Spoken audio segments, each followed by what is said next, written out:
penting saya ucapkan selamat datang. Mari kita jaga semangat kita untuk beramal soleh melalui Muhammadiyah. Insya Allah dengan keikhlasan, dengan kebersamaan, dengan kejamahan, kita akan mendapatkan kebaikan-kebaikan melalui Muhammadiyah. Tentu saja tidak menutup pintu ketika kita mau beraktivitas di tempat yang lain, tetapi Muhammadiyah tetap menjadi bagian yang penting bagi kita semua. Kami sangat berterima kasih yang pertama kepada pimpinan cabang Pemuda Muhammadiyah 9 yang sudi kiranya menjadi tuan rumah pada malam hari ini, pada takmir Masjid Mujaini dan jamaah yang mensupport kegiatan-kegiatan ini, kepada tim media dari kajian dan dari BPM Milan dengan ucapan terima kasih, dan tidak lupa adik dari BPM MTS Muhammadiyah 1 Subuh Pondok Tahfidzul Quran, salam-salam menghafal Quran, dan juga sebagai kader Muhammadiyah. Meja acara saja dan ini yaitu pengajian yang akan disampaikan oleh beliau Ustaz Ali Alwi Syekhu. Bismillahirrahmanirrahim. Assalamualaikum warahmatullahi wabarakatuh. Alhamdulillahirabbil alamin. Alhamdulillahilladzi anzalal Qur'an bilisanin arabiyyin mubin. Ashhadu an la ilaha illallah rabbul arsil azim wa ashhadu anna Muhammadan abduhu wa rasuluh sadiqul wa'dil amin. Allahumma salli wa sallim ala nabiyyina Muhammadin wa ala alihi wa sahbihi ajma'in, amma ba'd.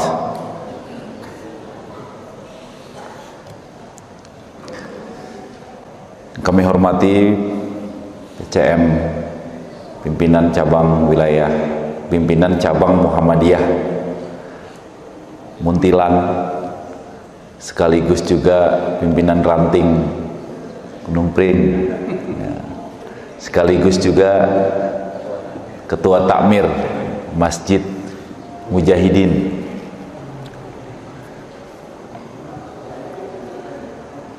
Masjidnya ini nggak kalah dengan Masjid Islamic Center Universitas Ahmad Dahlan, ya. Dan juga Masjid Hajah Yuliana Mu'alimin Muhammadiyah. Kami hormati pimpinan daerah Pemuda Muhammadiyah se-Kabupaten Magelang dan Bapak dan rekan-rekan sekalian dan para santri yang alhamdulillah pada kesempatan kali ini hadir dalam rangka untuk kita bersama thalabul ilmi,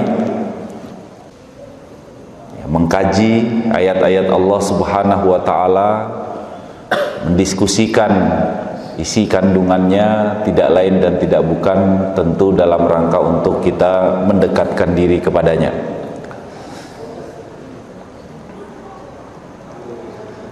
Pada kesempatan saat ini saya diberikan amanah untuk menyampaikan satu topik tentang fitnah dunia, ya.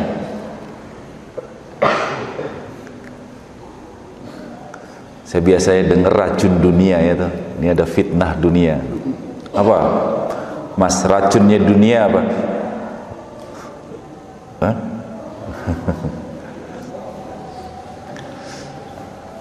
Kira-kira dunia itu beracun atau tidak? Hah? Para santri yang hafiz di sini itu menganggap bahwa dunia ini adalah membawa celaka, harus dibuang? Atau seperti apa? Saya akan awali dulu nanti, karena saya terlibat di majelis tarjih penyusunan tafsir At-Tanwir yang ditargetkan sampai muktamar mudah-mudahan bisa terbit 5 jilid. Yang baru tersebar sekarang ada 1 jilid ya. Ini 2 jilid, jilid kedua, jilid ketiga, jilid keempat. Kenapa lama sekali? Karena memang itu ditafsirkan oleh secara kolektif. Pak A memiliki naskah tafsir, kemudian dihalakohkan, dikomentari, mendapatkan masukan, kemudian direvisi, kemudian dihalakohkan lagi.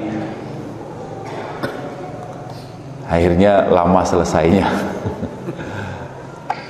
Tapi mudah-mudahan ya terus, dan ini menjadi hal yang penting ya, sebagai bagian dari respon Muhammadiyah dalam mengarungi kehidupan.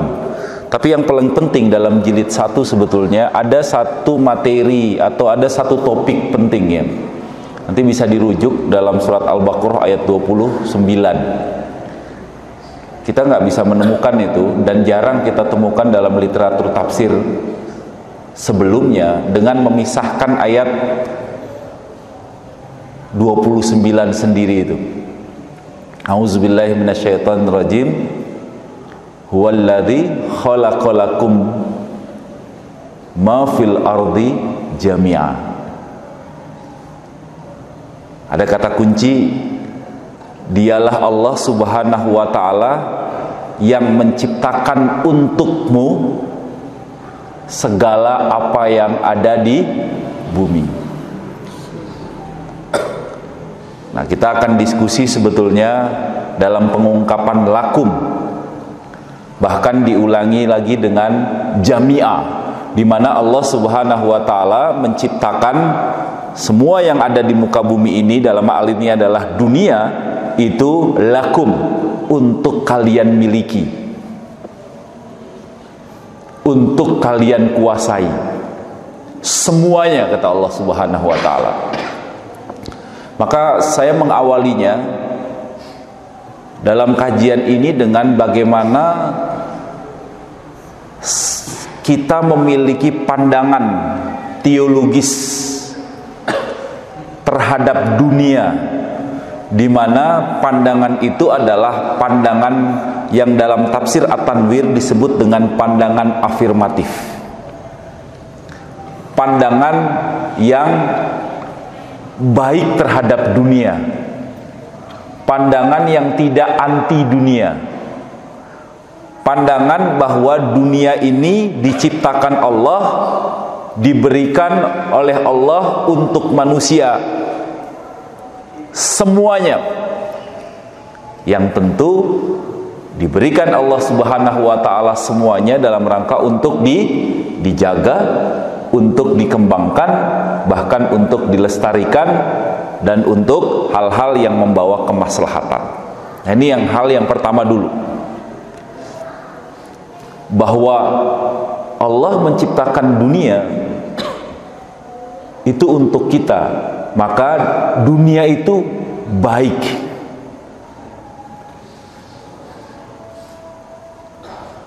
Gitu ya. Bahkan dunia itu justru menjadi ladang akhirat kita, gitu. Dengan kita meninggalkan dunia, maka sudah barang tentu kita tidak akan bisa mendapatkan bekal-bekal terbaik untuk akhirat kita. Maka dalam ayat wabtaghi fima ataqallah daral akhirah, tapi wala tansa nasibaka minad dunia. Akhirat memang nomor 1, tapi dunia tidak bisa dinomorduakan.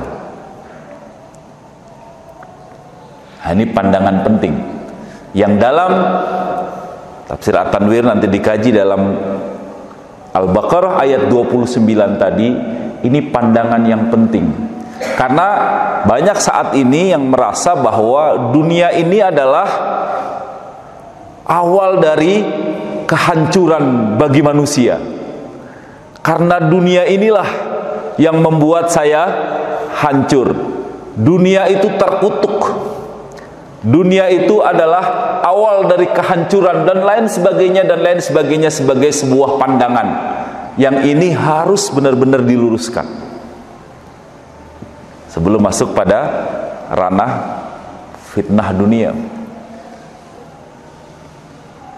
Jangan sampai nanti pulang dari kajian ini meninggalkan dunia. Saya mau keluar dari pekerjaan saya, pokoknya saya harus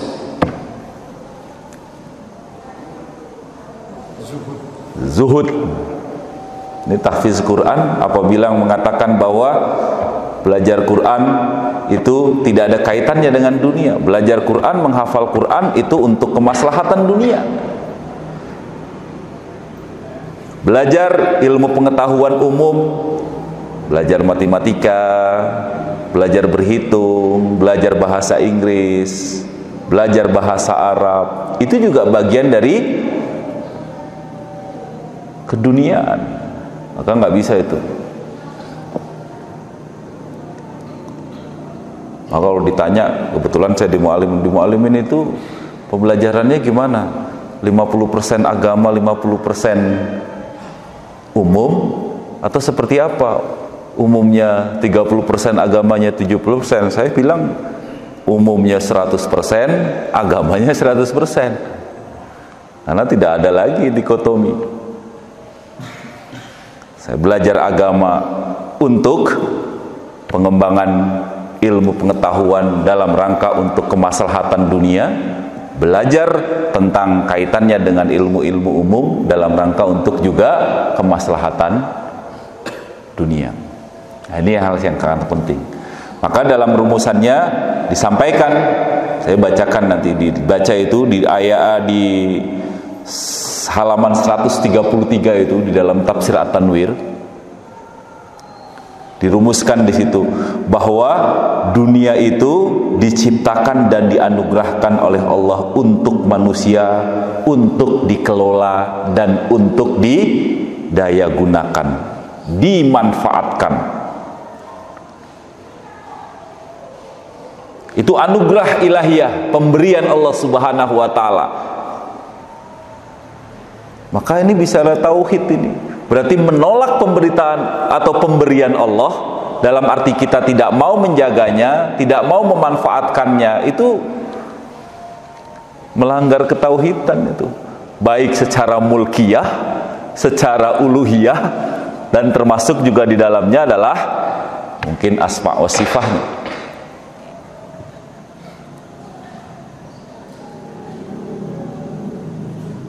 Jadi menyalahi itu, meninggalkan dunia itu menyalahi tauhid itu sendiri. Kenapa? Karena kita dianugerahkan oleh Allah Subhanahu wa taala dunia ini untuk kita kelola dan untuk kita manfaatkan. Kalau ditinggalkan, berarti kita menolak atau bahkan tidak mau menerima pemberian Allah Subhanahu wa taala. Nah, perintahnya demikian. Maka ada perintah kita untuk beramal soleh, maka ada perintah untuk kita membuat berbagai macam kemaslahatan-kemaslahatan. Itulah yang kenapa disebut sebagai kewajiban kita sebagai umat Islam untuk mengelola dan menjaganya. Artinya dunia itu bukan sesuatu yang terkutuk, dunia itu bukan sesuatu yang terbuang. Nah, ini frame yang pertama dulu harus kami sampaikan.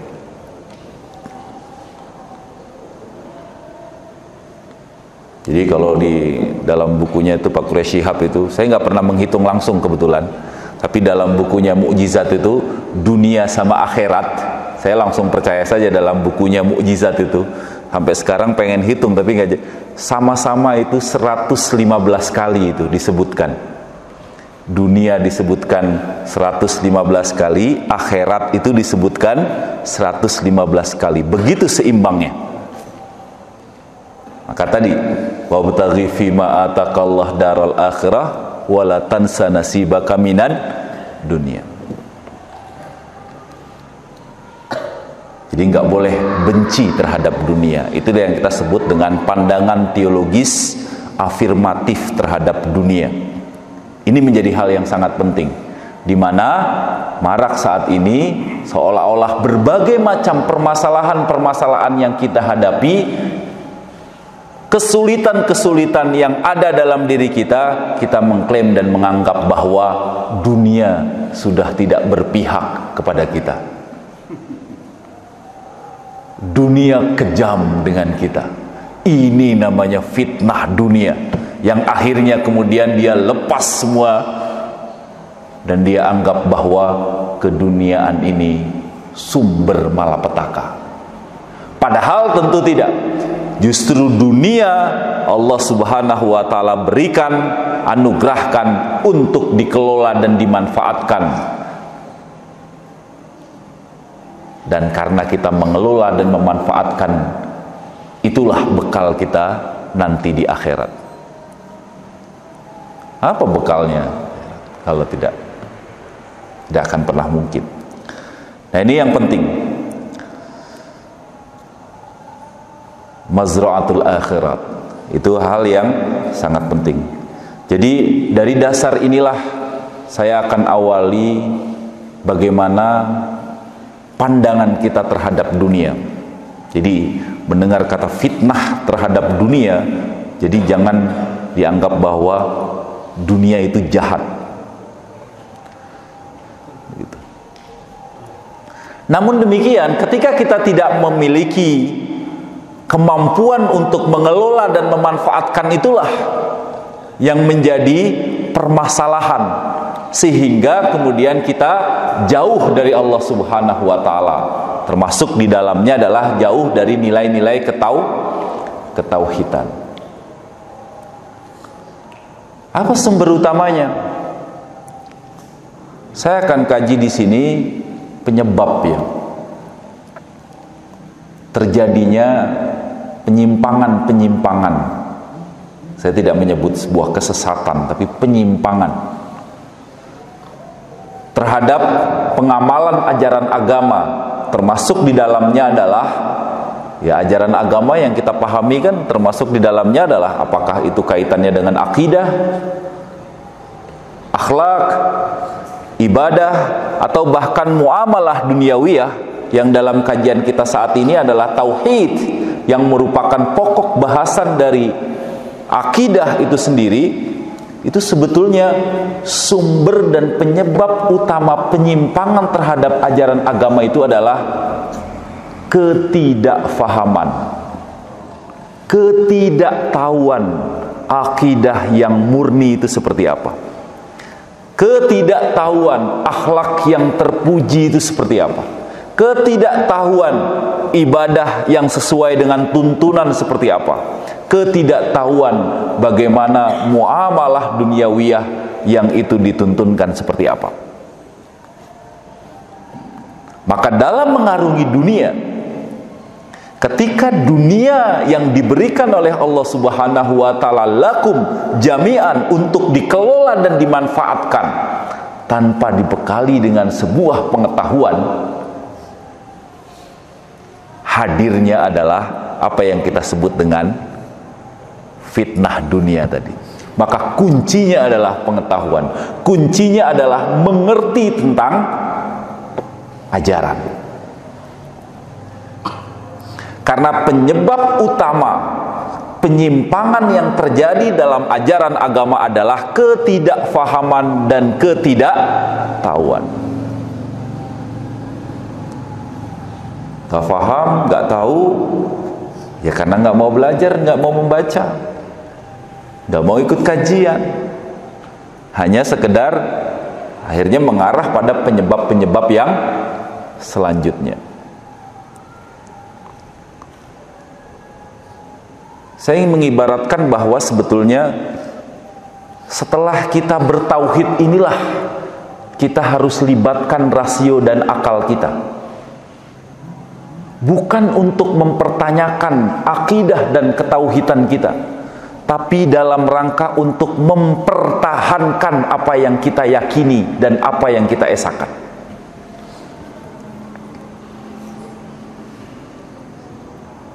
Bapak semuanya atau rekan-rekannya, adik-adik semuanya sudah yakin belum bahwa Islam ini sebagai agama pilihan? Yakin nggak? Yakin ya? Yakin dong, gak usah ragu-ragu, yakin.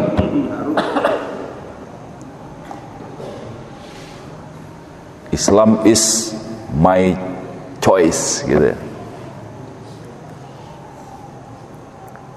Yakin. Keyakinan itu bisa hadir karena keyakinan itulah jembatannya yang Allah Subhanahu wa Ta'ala anugerahkan kepada kita. Jadi anugerah terbesar kita sebagai umat Islam adalah anugerah keyakinan. Kita diberikan anugerah sehingga bisa yakin. Karena yakin itulah jembatannya. Segala sesuatu yang bersifat pertanyaan-pertanyaan yang berupa rasional bisa kita terima dengan akal, dengan jawaban-jawaban yang tidak bisa kita terima dengan akal. Saya sering mengilustrasikan begini. Misalnya, saya waktu itu pulang dari Mesir. Kemudian gak lama ya sempat mengajar di Muallimin.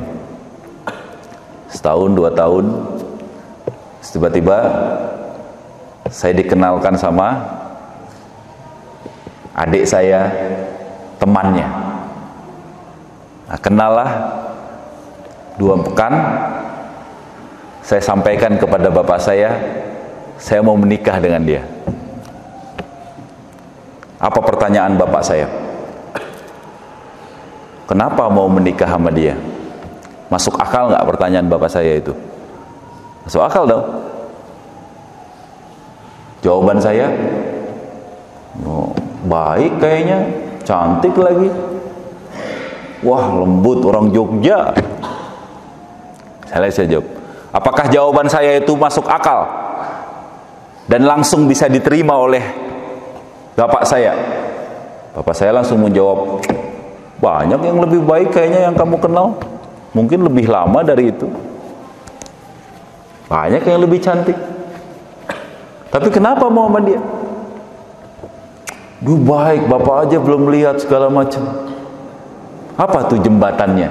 Pertanyaan bapak saya yang rasional dengan jawaban saya yang tidak rasional di mata bapak saya. Saya hanya bisa menjawab, Pak, saya yakinnya sama dia. Saya nggak yakin sama perempuan yang saya sudah kenal mungkin sebelumnya. Bapak saya cuma bilang, ya udah kalau kamu sudah yakin ya sudah. Ya ayo, kapan? Keyakinan itulah jembatannya. Tapi dengan saya yakin bukan berarti kemudian saya meninggalkan akal. Bukan untuk mempertanyakan kenapa ya kok saya milih dia ya? Kok saya mau ya menjadikan istri dia? Enggak. Tapi akal itu justru dipakai dalam rangka untuk mempertahankan apa yang, karena nggak ada jaminan apa yang saya yakini sekarang ini itu nantinya saya bisa tetap yakin sama dia sampai tua. Ada nggak jaminan? Bapak punya istri, yakin? Apakah ada jaminan besok nggak cerai? Nggak. Gimana caranya supaya bapak nggak cerai? Gunakan akal bapak, gunakan pikiran untuk bisa saling mengerti satu sama lain, dan itu semua dilakukan dalam rangka untuk mempertahankan apa yang bapak yakini. Begitu juga beragama, begitu juga berakidah. Kita mengikatkan diri kepada Islam, kita sudah yakin. Yang mungkin kita nggak tahu kapan datangnya sebuah keyakinan ini. Kita nggak mempermasalahkan, wah, kamu kalah kuat, kamu kan Islamnya keturunan toh, saya langsung pilihan. Nggak. Justru alhamdulillah saya mendapatkan anugerah bahwa saya lahir dalam keadaan muslim. Itu anugerah terbesar yang harus disyukuri. Tapi anugerah tadi itu bisa terjaga ketika kita mau libatkan akal kita. Bukan untuk mempertanyakan Islam, bukan. Bukan. Tapi dalam rangka untuk mempertahankan Islam yang ada di dalam jati diri kita. Nah, ini yang penting. Ya meskipun ditantang sih, dalam Al-Quran kan ditantang ya, siapa yang bisa membuat semisal Al-Quran yang notabene sebagai sumber ajaran Islam. Fa'tu bimithlihi gitu kan. Atau kalau nggak bisa semisalnya fa'tu bi asri suwarim mislih gitu kan. Datengin deh 10 surat saja. Atau kalau nggak bisa ya 1 surat saja. Nah, ditantang gitu. Nah ini yang pertama. Jadi bagaimana kita menjaga ketauhidan kita, akidah yang pokok bahasannya adalah tauhid itu dalam kita menjalani kehidupan. Yang pertama adalah mengerti. Jadilah tahu, Pak. Jangan jadi yang tidak tahu. Jadilah orang yang mengerti, jangan jadi orang yang tidak mengerti. Karena apa? Penyebab utama dari sebuah penyimpangan, penyelewengan terhadap ajaran agama adalah ketidakfahaman, ketidaktahuan terhadap akidah yang salimah. Apakah dia enggan untuk mempelajarinya, atau karena mungkin dia kurang perhatian? Ya kemungkinannya cuma 2 itu, nggak mau belajar, atau kalau sudah belajar tapi tidak punya perhatian terhadap itu. Nah sekarang harus hati-hati, Pak. Sumber malapetaka dari penyimpangan dan terjebaknya kita pada fitnah dunia yang dimaksud pada tema kita ini adalah ketidakfahaman dan ketidaktahuan. Pastikan apa yang kita lakukan itu adalah yang kita tahu dan kita fahami. Pastikan. Apalagi yang sudah dewasa balik ya, harus bisa mengerti, faham, sehingga benar-benar. Karena kalau nggak faham, kalau nggak tahu, ya pasti akan mudah untuk pindah kepercayaan, ya Pak. Coba aja jajal. Apa saya nih kebetulan tadi nggak balik juga itu dari pagi, kemudian ini selesai, terus saya cuman apa saya nggak WA gitu. Ini saya ada pengajian di Gunung Pring, nanti mungkin selesai ya. Selesai jam berapa kemarin Pak? 11:30 atau jam berapa? Saya bilang kan sebagai akal saya. Apabila istri saya, wah saya udah percaya itu sama suami saya.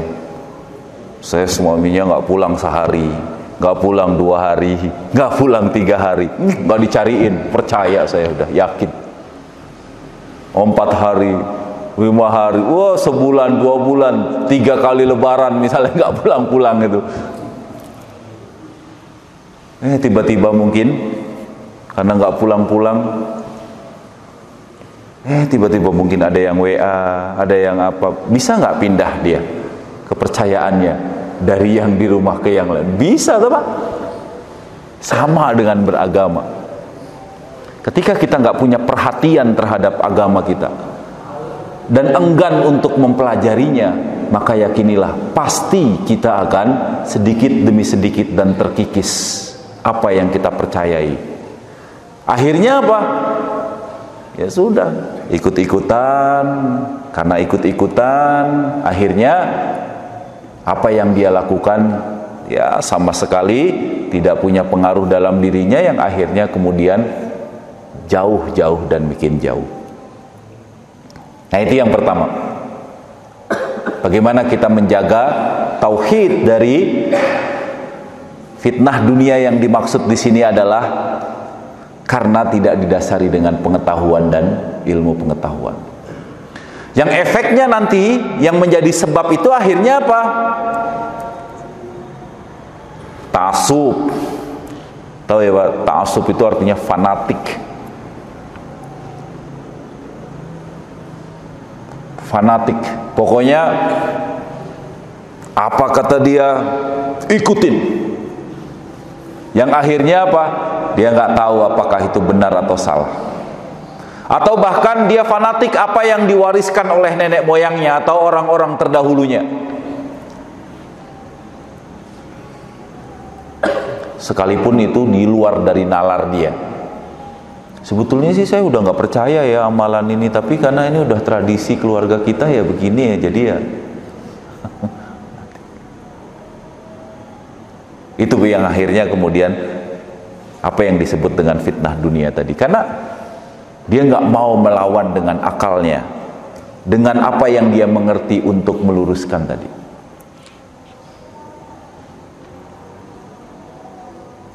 Jadi jangan ta'assub.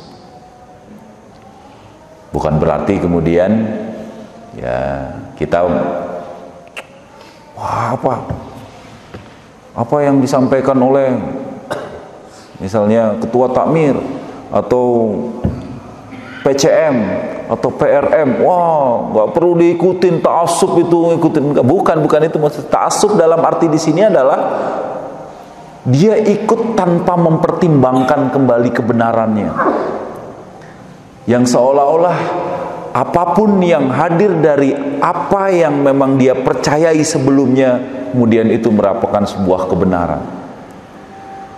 Nah, ini yang harus hati-hati. Akhirnya apa, dari ta'assub itu lama-lama mengarah pada taklid dia.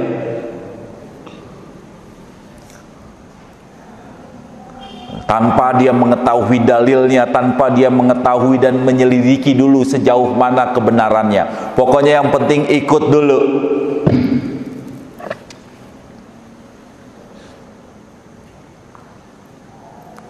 Nah, ini yang untuk urusan akidah, termasuk juga di dalamnya adalah untuk urusan ibadah.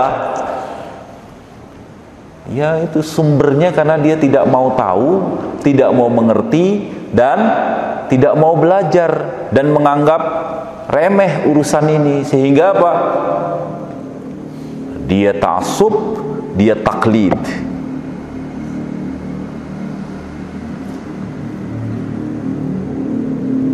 Dia ta'assub, dia taklid. Dia ta'assub.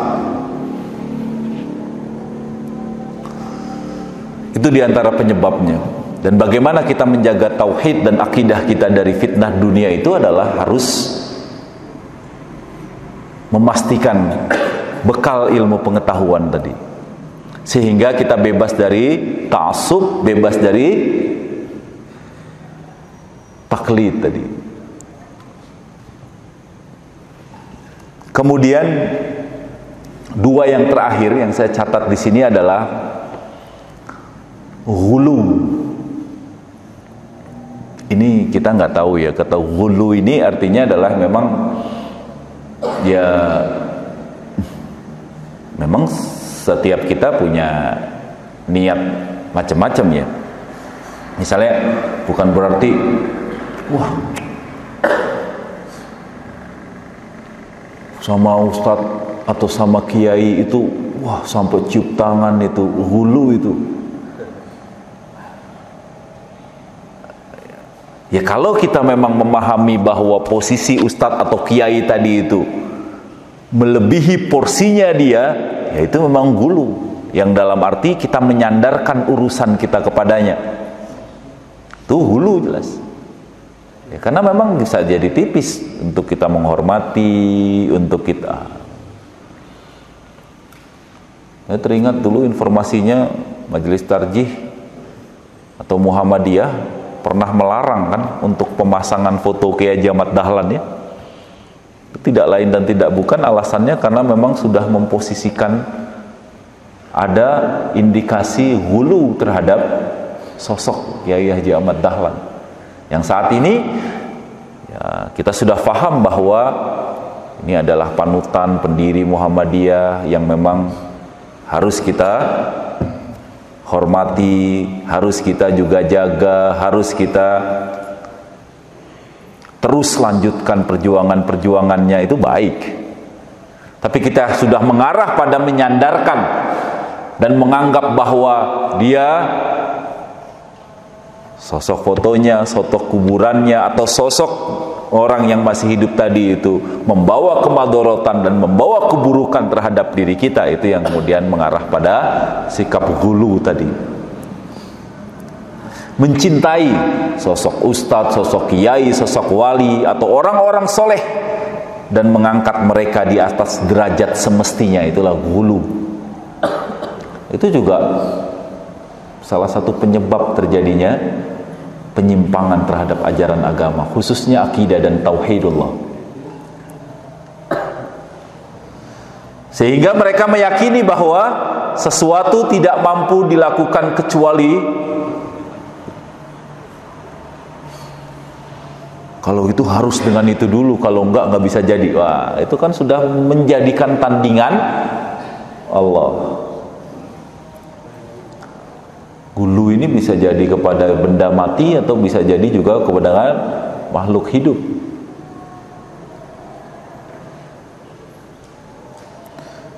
Termasuk di dalamnya adalah menjadikan perantara itu,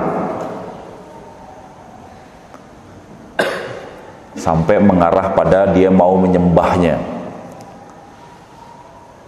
bertakarrub kepada Allah tapi melalui perantara-perantara bertakarrub kepada, apakah kemudian kaitannya dengan, ya bukan melarang ziarahnya, bisa mengarang ziarah. Apa dari sini kemudian kita datang misalnya ke makamnya Kiai Haji Ahmad Dahlan, ke makamnya Wali Songo, ke makamnya jadi ghulu? Tidak. Ketika kita pahami bahwa kita ke makamnya dalam rangka untuk mendoakannya, dalam rangka kita mengambil iktibar dan hikmah untuk melanjutkan apa yang diperjuangkannya, itu menjadi hal-hal yang positif. Tapi ketika kita menyandarkan kepada perantara-perantara itu dan menganggap bahwa itu mendatangkan kebaikan dan keburukan, itulah yang menjadi persoalan terhadap kaitannya dengan ghulu itu tadi.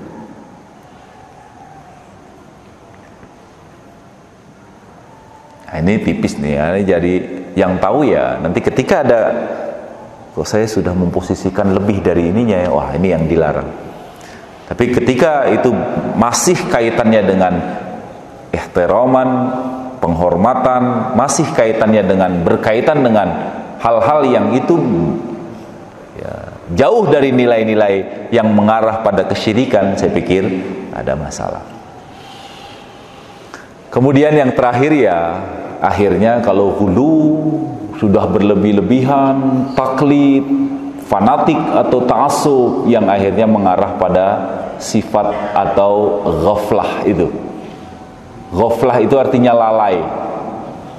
Artinya di sini lalai itu artinya adalah dia tidak mau lagi mendapatkan atau menjadikan perhatian. Ajaran-ajaran Allah sudah nggak jadi perhatian lagi. Dia nggak jadi perhatian. Dia nggak mau lagi dijadikan acuan. Dia nggak mau melihat lagi dunia itu untuk dia kelola atau dia manfaatkan. Wah, pokoknya mana yang untuk saya secara pribadi dan itu kebahagiaan pribadi dia lakukan. Apa yang menguntungkan bagi dia menghalalkan segala cara dan mengesampingkan seluruh ajaran-ajaran agama. Itu yang kita sebut dengan ghaflah. Ya, apapun penyebabnya ya. Termasuk di dalamnya adalah terlalu cintanya kita terhadap dunia. Termasuk di dalamnya adalah terlalu mendewakan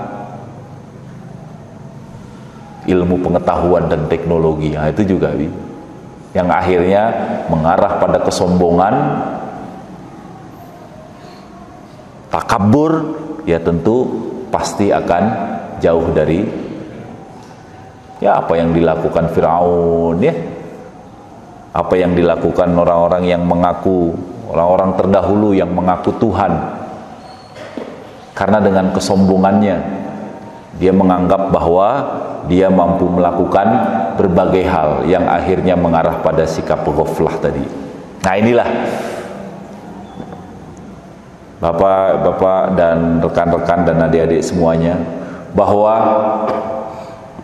pandangan kita terhadap dunia harus positif, karena dunia diciptakan dan dianugerahkan untuk kita. Karena untuk kita harus kelola dan kita harus manfaatkan. Bagaimana mengelola dan memanfaatkannya?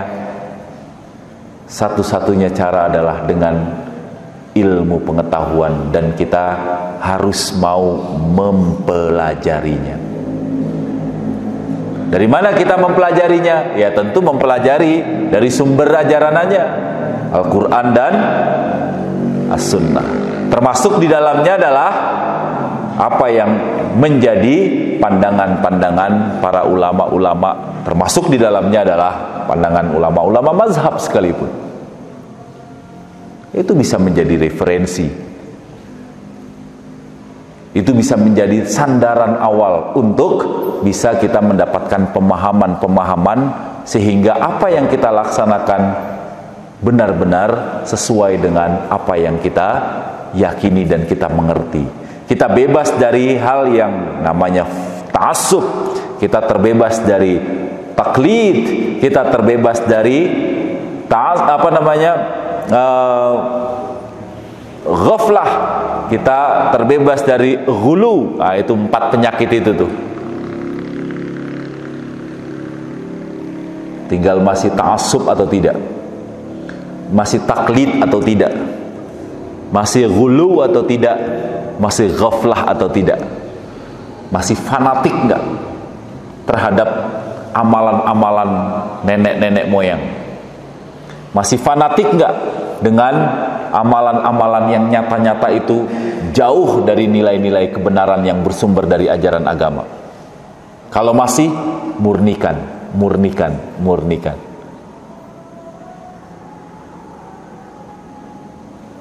Masih ghaflah enggak? Masih ghulu enggak?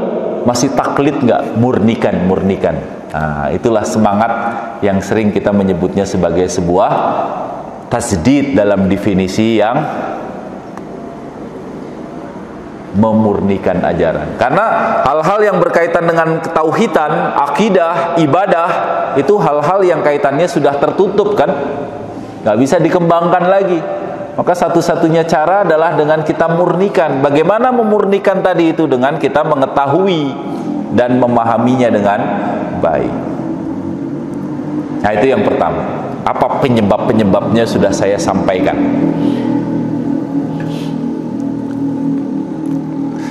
Kemudian yang selanjutnya adalah apa bentuk-bentuknya? Nah, ini yang kedua. Apa bentuk-bentuknya?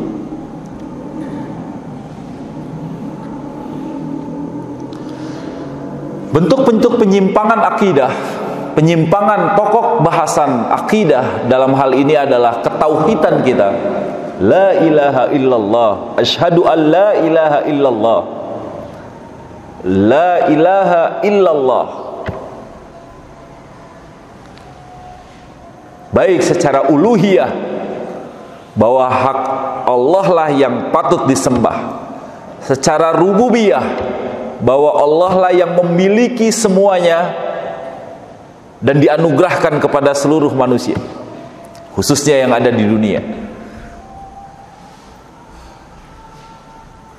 Secara rububiyah, Allah lah yang mengawali, Allah yang mengakhiri. Secara mulkiyah, Allah subhanahu wa ta'ala menguasai ini semua. Kita semua yakin illallah, kecuali Allah. La ilaha, tidak ada Tuhan illallah, isbatnya kecuali Allah. Itu dua unsurnya itu. La ilaha illallah, itu sempurna.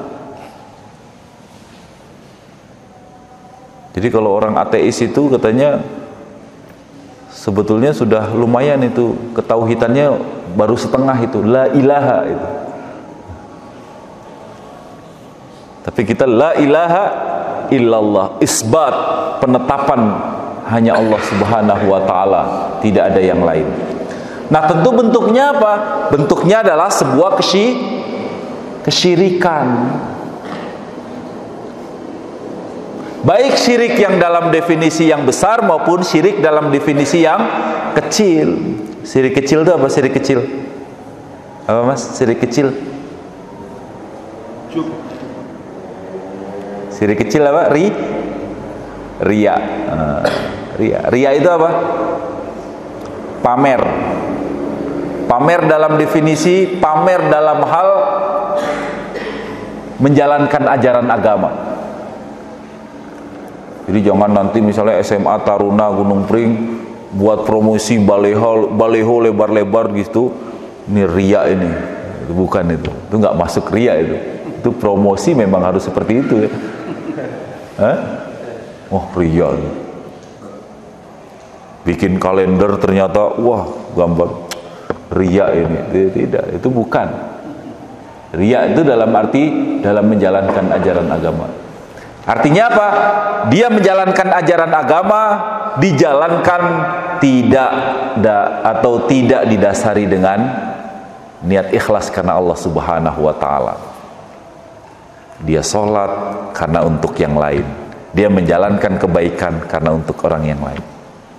Apakah untuk orang yang dia cintainya, ataukah apakah untuk kepentingan-kepentingan yang ingin dia dapati dan lain sebagainya. Maka banyak itu tandingan-tandingan Allah Subhanahu wa taala tadi dalam definisi taghut tadi itu. Nah, ini syirik kecil. Nah, syirik besar ya tentu kita pahami dalam hal di sini adalah tentu menyekutukan Allah Subhanahu wa taala. Artinya kalau syiriknya dalam definisi yang besar tadi mengeluarkan pelakunya dari jalan Islam dan baginya tentu akan mendapatkan siksa di neraka. Tapi syirik yang asghar tidak sampai pelakunya untuk keluar Islam, tapi termasuk dosa yang paling besar. Jadi hati-hati itu. Apa contohnya?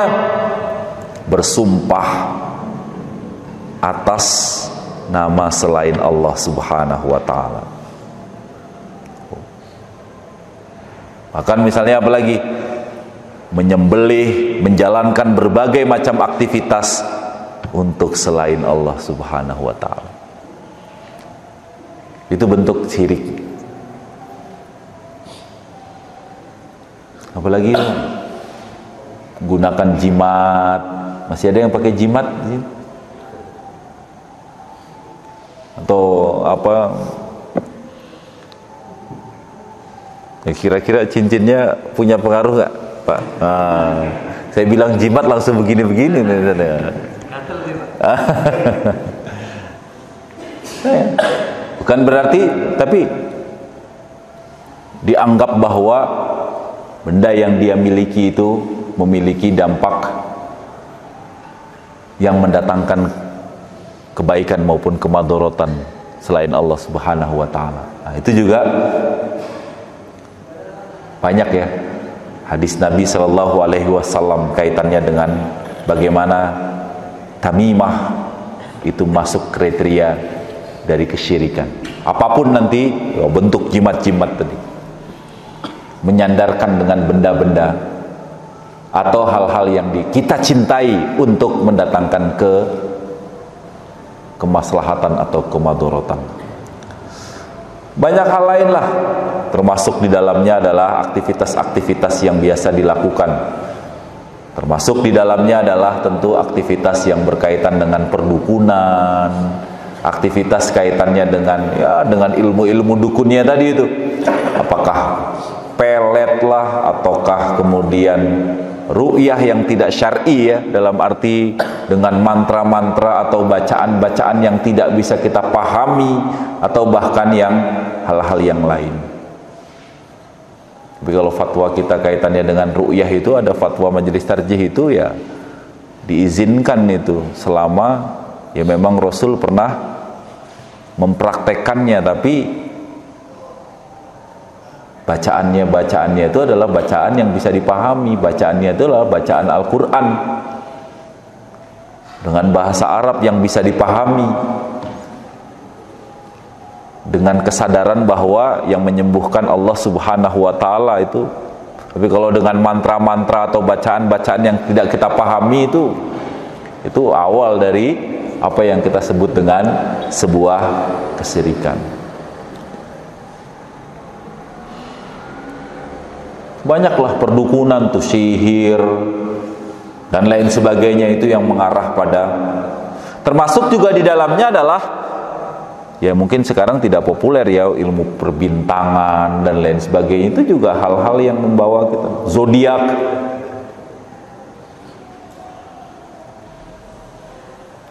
Zodiak atau kalau sekarang mungkin lebih populer lagi yang banyak itu, sebarkan pesan ini kepada 30 teman Anda gitu ya. Yang pusing kalau temannya cuma 20 kurang 10 itu gitu. Kalau tidak sebarkan 30 maka akan mendatangkan keburukan 30. Tapi kalau disebarkan mendatangkan kebaikan 30. Ya saya sebetulnya nggak percaya sih, tapi ya coba-coba aja nyebarin juga. Itu sama saja itu. Sebetulnya saya nggak percaya, tapi ya gratis ini nggak apa-apa. Tolak, Pak. Termasuk di dalamnya adalah yang berkaitan dengan zodiak tadi. Nah, itu bentuk-bentuk dari penyimpangan-penyimpangan sehingga kita bisa benar-benar terjaga ketauhidan kita yang tadi kita sebut sebagai ya. Tapi kalau kita tadi melakukan berbagai itu fitnah dunia itu, kenapa kok kemudian dicek itu, jangan-jangan ya karena kita tidak berilmu akhirnya mengamalkan berbagai macam penyimpangan-penyimpangan tadi yang akhirnya kita mengarah pada perbuatan-perbuatan dosa.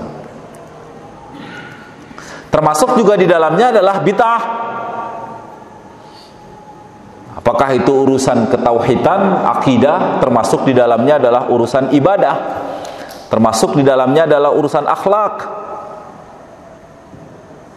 Karena ajaran akidah, ajaran ibadah dalam arti yang khusus akhlak itu sudah tertutup.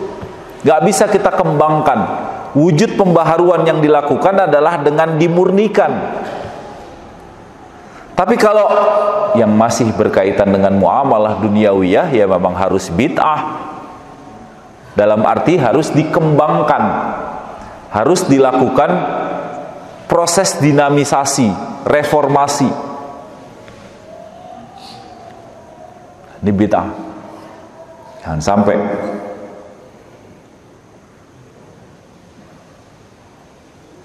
Jadi bid'ah dalam definisi di sini adalah setiap orang yang menyembah Allah tanpa syariat dan dia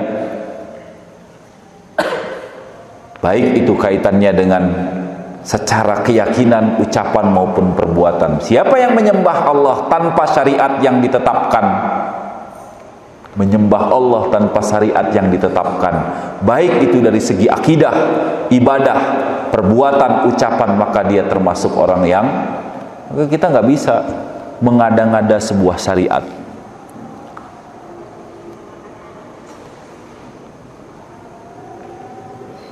Saya dipaksa waktu itu ngisi tentang pandangan Muhammadiyah tentang tahlilan.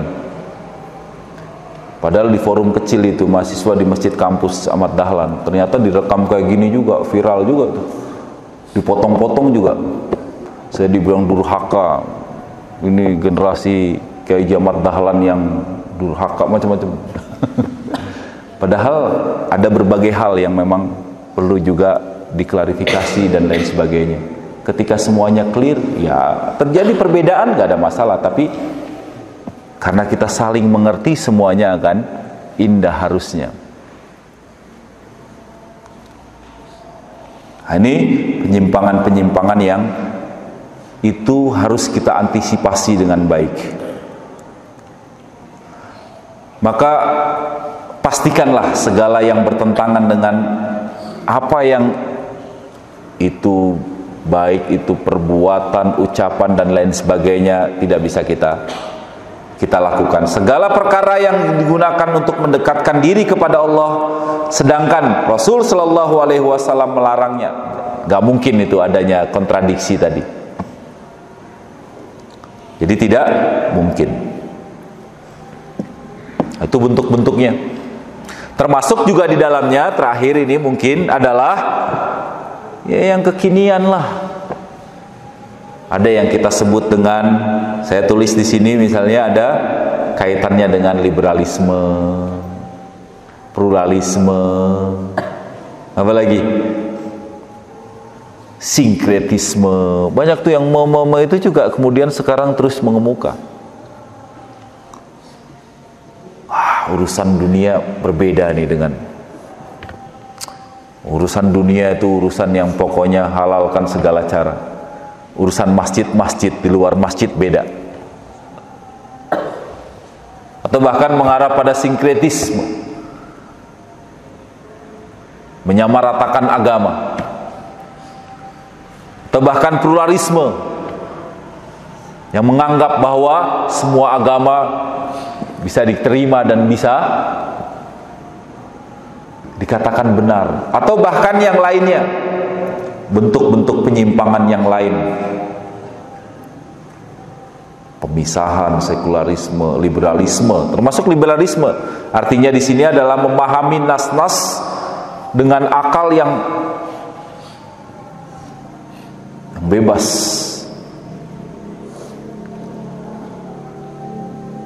Yang diterima itu yang sesuai akal saja, yang nggak sesuai akal itu nggak diterima, tolak. Itu liberalisme. Padahal banyak ya syariat-syariat yang mungkin nggak bisa kita terima dengan akal, ya Pak.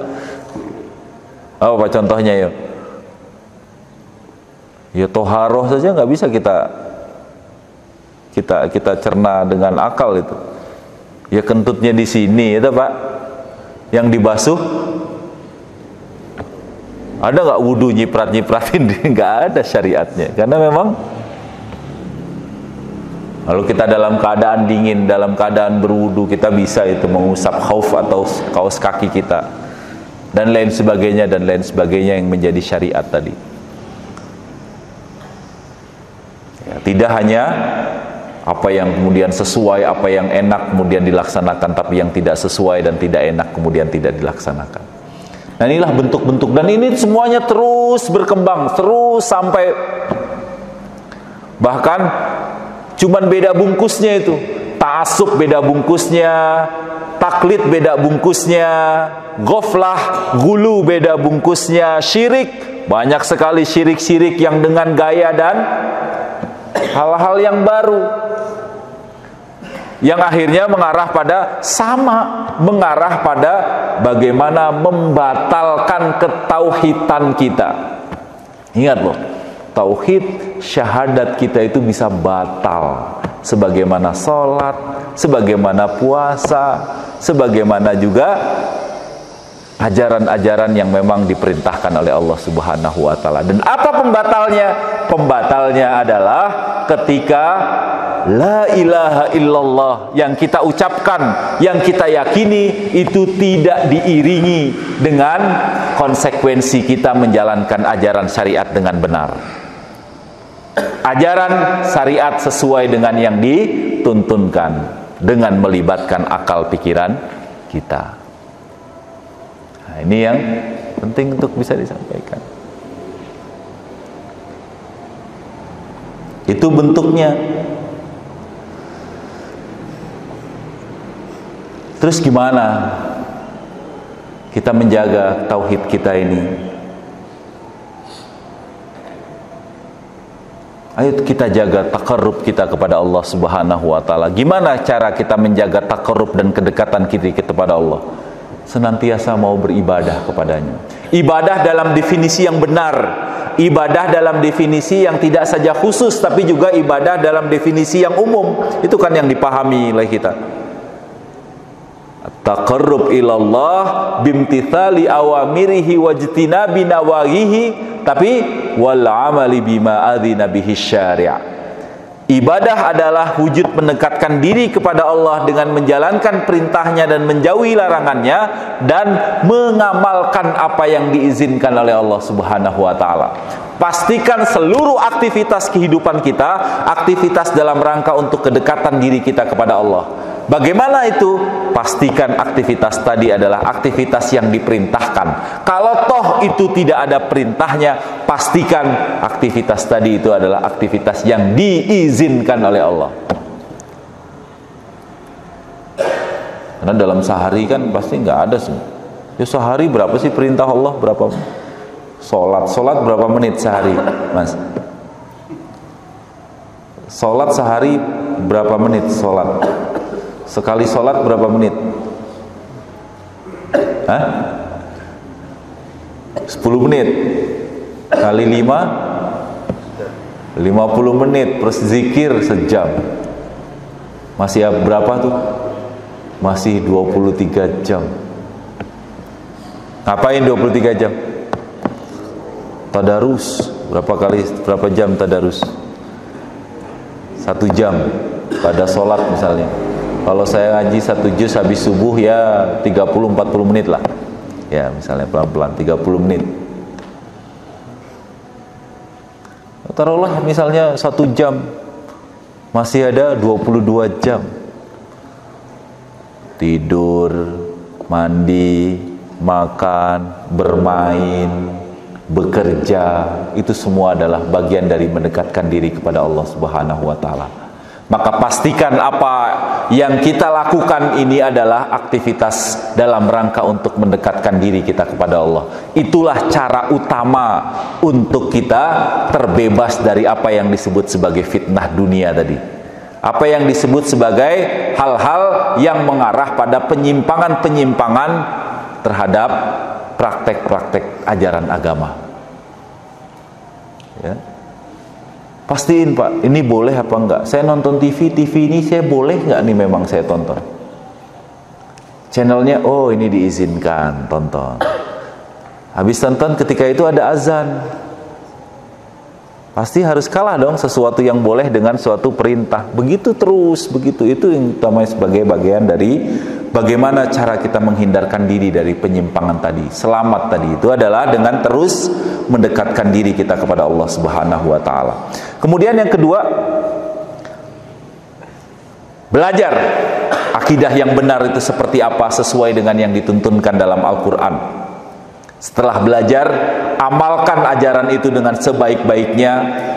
Dan yang terakhir adalah bergaul sama orang-orang yang soleh. Bergaul itu sama kokam-kokam itu. Gak ada kokam-kokam yang... Saya di Mualimin tuh ada, waduh baiknya luar biasa Pak. Denger itu, wah pasti langsung tahu amal usaha yang... Jadi kami pernah punya pengalaman kokam tuh.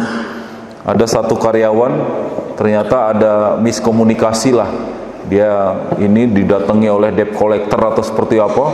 Wah, masuk ke Mualimin itu, ke ruangan saya, terdengar, wah kokam datang semua Pak ke Mualimin Pak. Nah, gaul sama kokam-kokam nih, insya Allah soleh-soleh semuanya. Ya, bergaul sama orang-orang yang soleh, yang memiliki pemahaman. Soleh itu dalam arti yang memiliki man amila solihan. Solihan itu artinya benar. Orang-orang yang memiliki pemahaman yang benar, orang-orang yang mengerti, orang-orang yang benar-benar bisa faham terhadap ajaran agama. Mudah-mudahan ini bisa bermanfaat. Bagaimana kita menjaga akidah dan tauhid kita, ayo tingkatkan taqarrub kita kepada Allah.